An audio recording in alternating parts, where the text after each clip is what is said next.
Vazgeçmek yok.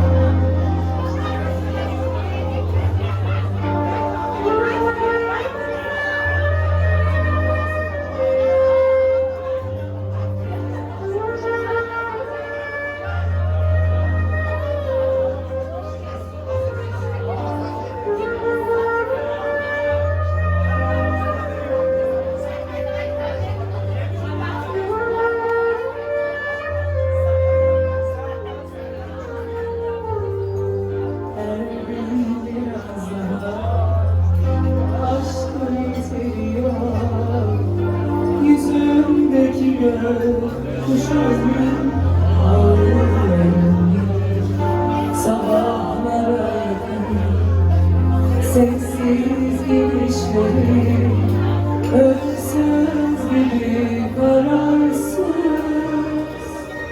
karar yatağımda söndürüyor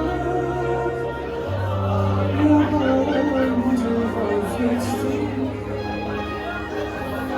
direnişim seni sevdiğim onu ödüyor vazgeçtim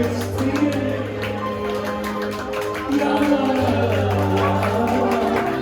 kaçtıkça sanırım deniyorum.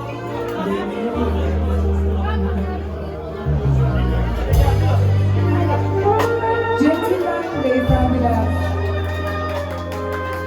Böyle yapmışlar. Biliyorsunuz.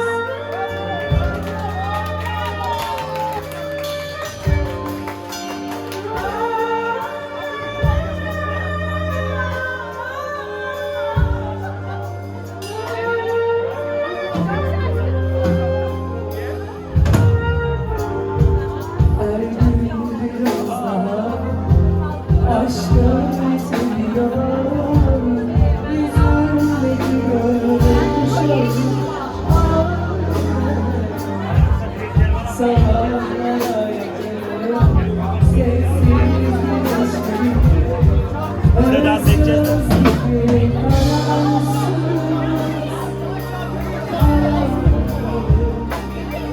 yatağımda sürünüyorum yabancı vazgeçtim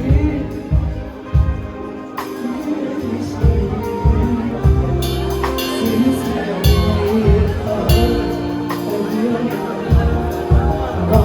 vazgeçtim yalan